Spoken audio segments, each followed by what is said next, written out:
പിന്നെ ഇവിടെ വന്ന വിവാദങ്ങൾ, രാജാവിനെ രാജാവെന്ന് വിളിക്കേണ്ടത് ഒരാവശ്യം.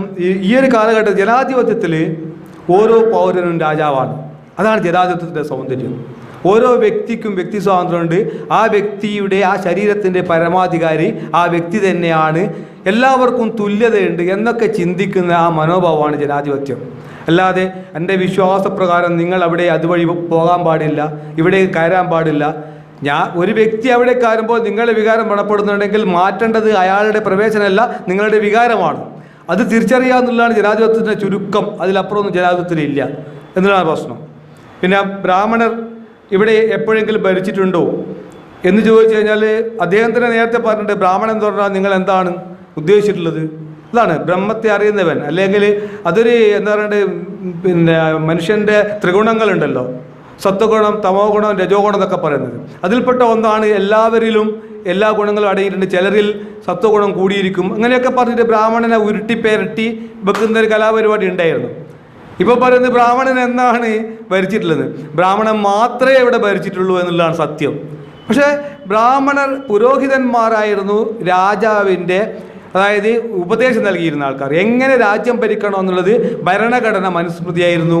അവർക്ക് വേണ്ട നിർദ്ദേശങ്ങൾ നൽകിയിരുന്നത് ബ്രാഹ്മണരായിരുന്നു. ബ്രാഹ്മണ പൂജ കൂടാതെയുള്ള ഒരു മംഗളകർമ്മവും ഇന്ത്യയിൽ ഉണ്ടായിരുന്നില്ല.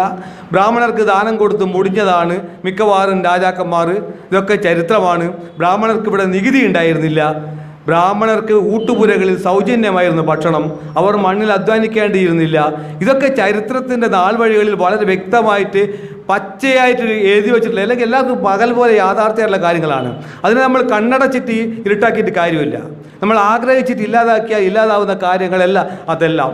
ബ്രാഹ്മണ്യം എന്ന് പറഞ്ഞാൽ അതൊരു ജാതിപരമായിട്ടുള്ള ഒരു അവസ്ഥ മാത്രമല്ല, അതൊരു മനോഭാവം കൂടിയാണ്. ഞാൻ ബ്രാഹ്മണ്യത്തെ കാണുന്നത് ഒരു ഏതെങ്കിലും ജാതിയിൽ പിറന്നു എന്നുള്ളതല്ല, തനിക്ക് മറ്റുള്ളവരിൽ നിന്ന് വ്യത്യസ്തമായ സവിശേഷമായ എന്തോ സാമൂഹ്യ പദവിയുണ്ട്, താനൊരു ഉത്കൃഷ്ടനാണെന്ന് സ്വയം കരുതുന്ന ഒരാളുടെ മനോഭാവത്തെയാണ് ബ്രാഹ്മണ്യം എന്നുകൊണ്ട് ഉദ്ദേശിക്കുന്നത്. അത് ഏത് ജാതിയിൽ പിറന്നവനാണെങ്കിലും ഒരു വ്യക്തിക്ക് ആ ഒരു മനോഭാവം മറ്റൊരു സഹജീവിയോടുണ്ടെങ്കിൽ, ഒരു പൗരനോടുണ്ടെങ്കിൽ അയാൾ ആ അർത്ഥത്തിൽ ബ്രാഹ്മണികമായിട്ടുള്ള അല്ലെ സവർണ ചിന്താഗതി കൊണ്ടു നടക്കുന്ന ഒരാളാണെന്ന് കാണാം. ശബരിമലയിൽ തന്നെ നമുക്ക് നോക്കിയാൽ അറിയാം, അവിടെ തന്നെ ബ്രാഹ്മണർ പിടിച്ചെടുത്താണെന്നുള്ളത്. കാരണം പറഞ്ഞാൽ ഒന്നാമത്തെ പൂജാരി മലയാരിയനായിരുന്നു, കരിമലയാരിയനായിരുന്നു ആദ്യത്തെ ശബരിമല പൂജാരി. രണ്ടാമത്തെ താമലാരി ആരെയായിരുന്നു. മൂന്നാമത്തത് ഒരു മലയാരിയനാണ്. മലമ്പണ്ടാരങ്ങളായിരുന്നു അവിടെ മലവിളക്ക്, ഈ ശബരിമലയിലെ മകരവിളക്ക് കത്തിച്ചുകൊണ്ടിരുന്നത്. അവർ കാട്ടുനിന്ന് ശേഖരിച്ച കാട്ടുതേന്, ശുദ്ധമായ കാട്ടുതേനുകൾ സ്വന്തം കൈകൊണ്ട് ശേഖരിച്ച് കൊണ്ടുവന്ന് ഈ വിഗ്രഹത്തിൽ പിന്നെ അഭിഷേകം ചെയ്യുകയായിരുന്നു. അതായിരുന്നു ആ കാലഘട്ടത്തിലുള്ള ആരാധനാ രീതി.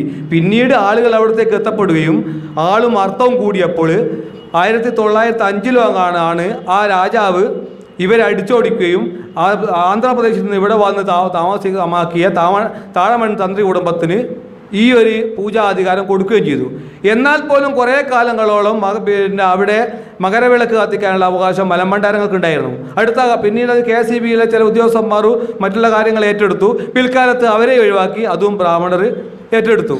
അതേപോലെ തന്നെ അവിടെ അരയ സമുദായത്തിൽപ്പെട്ട പ്രായം ചെന്നൊരു മൂപ്പന് അവിടെ ഒരു ഭസ്മം കൊടുക്കാനുള്ള അവകാശം ഉണ്ടായിരുന്നു. ആ അവകാശത്തിനെ ഒരു ഘട്ടത്തിൽ അയാളോട് പറഞ്ഞു പൊട്ടോ എന്ന് പറഞ്ഞു. അങ്ങനെ ഈ സാധാരണക്കാരായ മണ്ണിൽ അധ്വാനിക്കുന്ന ആ പ്രദേശത്ത് ചെയ്ത് തനത് വാസികളായിട്ടുള്ള ആളുകളുടെ അവകാശങ്ങളൊക്കെ തൂത്തെറിഞ്ഞുകൊണ്ട് ബ്രാഹ്മണ്യം പിടിച്ചെടുത്ത ഒരു സംഭവമാണ് ഈ ശബരിമല എന്ന് പറയുന്നത്. അതിന് ഇന്ന് ഭരണാധികാരികളും എല്ലാവരും അതിന് നിൽക്കുകയും ചെയ്തു. കാലാകാലങ്ങൾ വന്ന് നിൽക്കുകയും ചെയ്തു. ഇപ്പോഴത്തെ പ്രശ്നം എന്താണ്? ഇപ്പോഴത്തെ പ്രശ്നം നമുക്ക് എല്ലാവർക്കും അറിയാമല്ലോ. നമ്മളിങ്ങനെ വൈകാരികമായിട്ടൊന്നും കാണേയില്ല. വളരെ ശുദ്ധമായിട്ട് പറഞ്ഞാൽ ഇത് വോട്ട് ബാങ്ക് രാഷ്ട്രീയം അല്ലാണ്ട് വേറെ ഒന്നുമില്ല. ഇത് കലക്കവളത്തിൽ മീൻ പിടിക്കാനുള്ള ശ്രമമാണ്. ഇതിനകത്ത് ചിലപ്പോൾ കുറേ മീനുകൾ, കാരണം ഒന്നും അറിയാതെ നഞ്ഞി കലക്കിയാൽ ചത്തുപോകുന്ന മത്സ്യങ്ങൾക്ക് അതിൽ ഉത്തരവാദിയല്ല. മത്സ്യങ്ങൾക്ക് അതിനകത്ത്, കാരണം ആ കുളത്തിൽ നിന്ന് പുറത്തു പോകാൻ അവർക്ക് കഴിയില്ല. ഈ വിശ്വാസമാകുന്ന കുളത്തിൽ നിന്ന് പുറത്തു കടക്കാൻ കഴിയാത്ത പാവങ്ങളാണ് ഇങ്ങനെ തെരുവിൽ ചത്തുമലക്കുന്നത്, നാമജപ ഘോഷയാത്ര എന്നും പറഞ്ഞിട്ട്. അപ്പോൾ അവർ കൂട്ടത്തോടെ ഇവർ വാരിക്കൂട്ടുവാൻ സാധ്യതയുണ്ട്. ഇപ്പോൾ അടുത്ത 2 ദിവസം മുമ്പേ കണ്ട റിപ്പോർട്ട്, ഈ ചാനൽ റേറ്റിംഗിൽ ജനം TV 2ാമതെത്തിയിരിക്കുന്നതാണ്. വളരെ അത്ഭുതം. അത് സത്യമാണെന്നാണ് ഞാൻ കരുതുന്നത്. അങ്ങനെയാണെങ്കിൽ അത് വളരെ വലിയൊരു അപകട സൂചന കൂടി നൽകുന്നുണ്ട്. കാരണം ഏഷ്യാനെറ്റ് എക്കാലത്ത് 1-ാം സ്ഥാനത്ത് തന്നെയായിരുന്നു. പിന്നെ 2-ാം സ്ഥാനത്തിന് വേണ്ടിയുള്ള മത്സരത്തിലായിരുന്നു മാതൃഭൂമിയും മനോരമയും പോലെയുള്ള ചാനലുകൾ.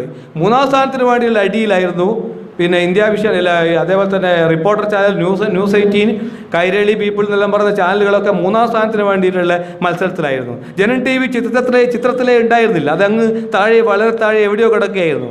പക്ഷേ മൊത്തം ഈ ചാനലുകളും അവരുടെ അവതാരകളൊക്കെ ഒരു പുരോഗമന ചിന്താഗതിക്കാരായതുകൊണ്ടും നല്ലൊരു ജനാധിപത്യവാദികളായതുകൊണ്ടും അവർ ഈ സുപ്രീം കോടതി വിധിയെ അനുകൂലിച്ചുകൊണ്ടുള്ള നിലപാടെടുത്തപ്പോൾ ഒരേ ഒരു ചാനൽ ജനം TV മാത്രമാണ് ഒരുപാട് നുണകളുടെ പരമ്പരകളുടെ പിന്നെ ഹെന ഫാത്തിമ സാനിറ്ററി നാപ്കിനും കൊണ്ടാണ് ഇരുമുടിക്കെട്ടിൽ വെച്ച് പോയത്.